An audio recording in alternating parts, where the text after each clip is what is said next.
Nightfall when Saurabh and Sharmila got off at Bhuvandanga station.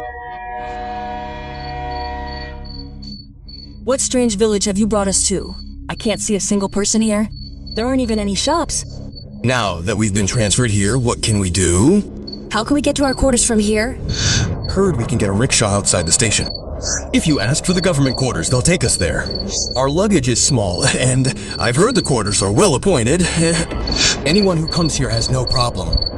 Hurry. I've seen the sky. It looks like it'll rain soon. Yes, let's go. It's not a good idea to delay now. Saurabh and Sharmila quickly arrived outside the station. They saw only one rickshaw parked there, probably waiting for the train. The rickshaw driver waved them over. Sir, where are you going? We have to go to the government quarters. Will you take us? Why won't I take you? I'll definitely go. Come on in. I haven't earned much today anyway. That's why I was standing there even on such a rainy night. Saurabh and Sharmila didn't waste any time and got into the rickshaw. The rickshaw driver continued on the empty road. Sir, you guys seem new here. We just moved here today. I was transferred from Kolkata. You're city folk. It'll take some time to acclimate here.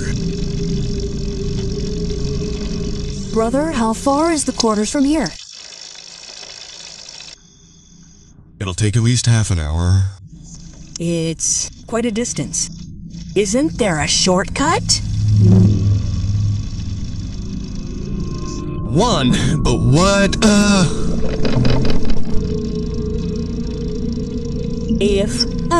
So just take that route. I'm not feeling well anymore, tired from the day. But, Didi, that's the road to the cemetery. So? What if it's the cemetery? You take that route.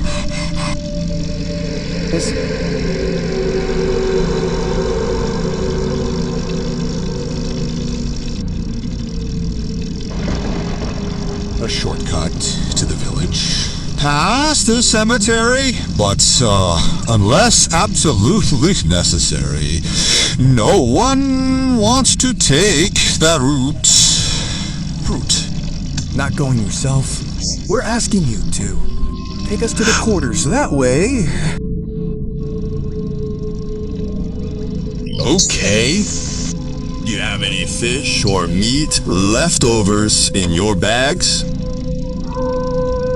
What does passing by the cemetery have to do with leftovers? Didi, you're from the city, so you might not believe it. I'm telling you.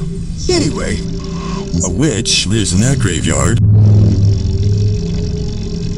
As soon as she smells fish or meat, she follows them and reaches their house. And then... No. We don't have anything like that. Witch lives and stalks. Does that even happen? Happens, sir. Everything happens. You just walk by that graveyard. Rickshaw driver, fearful and apprehensive, started down the road near the graveyard. Turning left, Saurabh and Sharmila spotted the graveyard. It looked quite old. Rows of graves were visible from a distance.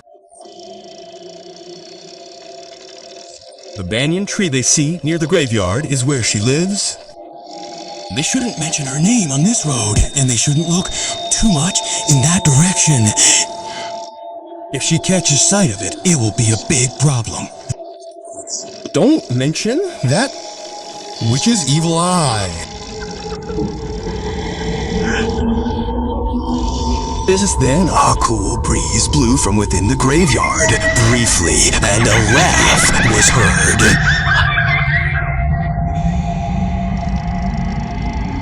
The topmost branch of the banyan tree seemed to sway. Told you not to mention her name. What's the point, Saurabh? When he's speaking, let it be. It's about to rain, that's why the wind is blowing. Oh, nonsense. The rickshaw driver started driving faster.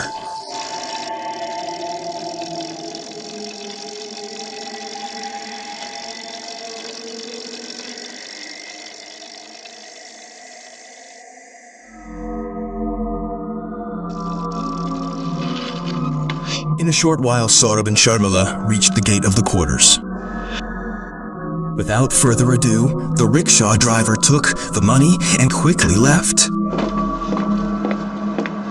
Saurabh and Sharmila went inside the quarters. Have you guys arrived? I was waiting for you. Brother, you. I, Ratan, work as a cook in this quarter. Oh, okay. Come in. After that, they inquired about Ratan's work, his house, and who all lived in the quarters. Saurabh and Sharmila reached their room. So, there's no one else in this quarter right now. Now, only we'll be staying. Yes, I can say that. Ratan Bhaiya, you don't stay here at night? No, sir. Whenever someone comes to this quarter, I cook for them and go home by 9 p.m.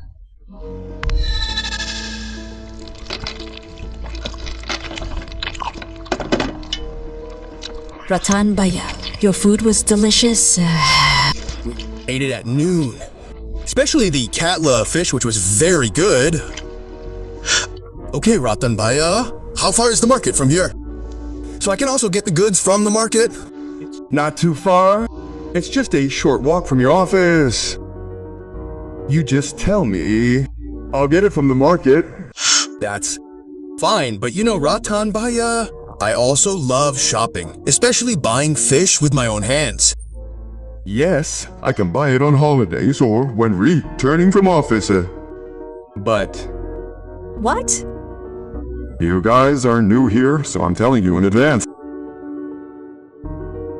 Never bring any non-vegetarian food, especially fish, from the cemetery because a witch lives there.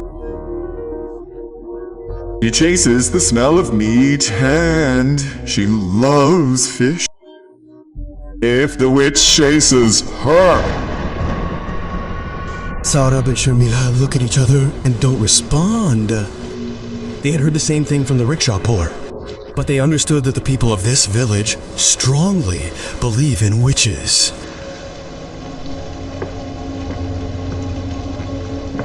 Saurabh and Sharmila gradually began to adjust to the place in Bhuvandanga. Saurabh started going to work normally and, in a way, forgot about the witch.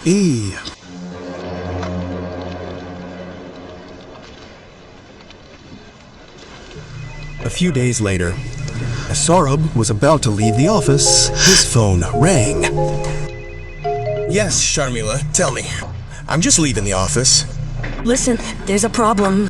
Why? What happened? You're fine. I've told you so many times to take care of your health. Oh no, Baba. Nothing has happened to me. There's another problem. I got a call from Ratan Bhaiya a while ago. His daughter-in-law is in labor, so he's gone to the hospital. He didn't even have time to cook, so I told him to hurry up. What's the problem? It's good news that Ratan Bhaiya is having a grandson or granddaughter and we'll have sweets. Happy news, but the problem is that Ratan Bhaiya couldn't cook dinner today. There wasn't much in the house, and he didn't tell me anything in advance, so I meant he thought he'd come back this evening and buy groceries from the market and cook. There's no way I could even cook. I don't even know the way to the market. Don't worry. The market is just a short distance from my office. I'll bring everything from there. That's fine. Come quickly. Don't be late. The sky doesn't look good either. Yes, I'm coming. Saurabh then left the office and headed for the market. After all his shopping, he went to the fish shop and bought a large rohu fish. He'd done a lot of shopping. Now he'd have to return home with this fish hanging in his hand. Well, Sharmila would be very happy to see this. It's already starting to rain. If I take the long route with all this, I'll get completely drenched, and if everything gets wet, it'll be a problem. It's better to take the cemetery. Without thinking about anything else, Saurabh started walking down the path near the cemetery. He couldn't understand why this path was always so deserted. He'd pass by during the day, but not a single bird's call came from those trees. It's strange. The fresh fish was hanging in his hand, and a strange smell wafted through the air. As he passed under the banyan tree near the cemetery, a little blood spilled from the fish's mouth onto the ground. A dark shadow descended from the banyan tree and licked the blood from its head with its long, flickering, black, cracked tongue.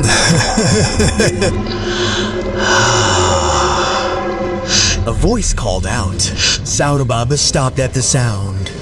He looked back. No one was anywhere. What was the voice? Now, standing near the graveyard, Saurabh's body shuddered despite his reluctance. Without stopping for a moment, Saurabh began walking faster. He repeatedly felt someone was right behind him. He could hear a cold breath, a muffled roar, and a whisper. But for some reason, he didn't dare look back. He felt as if he would see something terrifying. Mustering up courage, he almost ran the rest of the way to his quarters. Saurabh began pounding on the door. Coming, Baba. Wait. You're knocking like you've just seen something? Why are you pounding so hard? No, nothing. It just started raining, so I came early. Saurabh entered the house and was about to close the door when he clearly saw someone move in the darkness. All one. He immediately closed the door. You brought such a huge rohu fish. Why didn't you get it cut? You brought the other fish cut? Pleasure in having a whole fish in your hands. You can prepare some other cut fish. Tomorrow is a holiday. I'll cut the rohu fish in the morning. Okay, fine. Saurabh and Sharmila went to sleep after dinner. Suddenly, in the middle of the night, a noise coming from the kitchen woke Sharmila. What noise was coming from the kitchen so late at night? She had closed the kitchen door and window securely. A cat couldn't have entered. Sharmila got out of bed and moved towards the kitchen, one step at a time. Kitchen door was closed. What noise was there? Sharmila unlocked the door and peeked inside. She couldn't see anything in the darkness. Reaching out to the left of the door, she turned on the light. She saw the refrigerator door open and the sound of something being torn apart and eaten came from behind, but she couldn't clearly see who it was. But Buzz, if you were on the other side of the refrigerator, you couldn't see it unless you turned around. Doors and windows were closed, so who had entered? Sharmila, filled with fear and curiosity, moved past the refrigerator.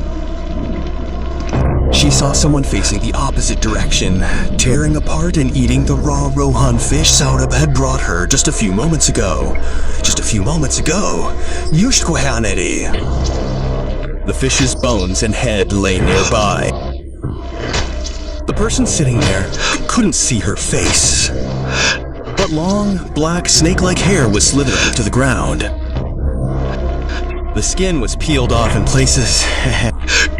Just like a snake's tail, a man wrapped in white cloth was eating fish from a platform. Who are you? How did you get into this house?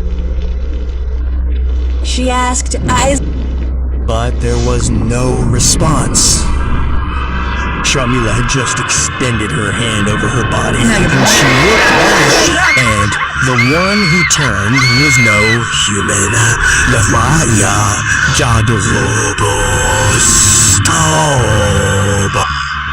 Her face was terrifying. It had become even more terrifying being drenched in blood. Seeing this, Shamila turned back and started running. But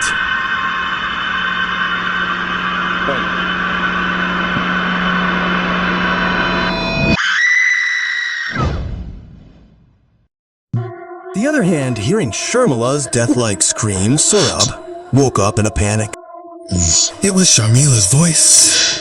Oh, she is not in bed. Where has she gone? Saurabh got down from the bed and looked outside the room. The kitchen door was open and the light was on there. Sharmila, you are in the kitchen. Why did you scream like that? Seeing this, he entered the kitchen and saw the most horrific scene of his life. Seeing such an unimaginable scene, Saurabh was speechless.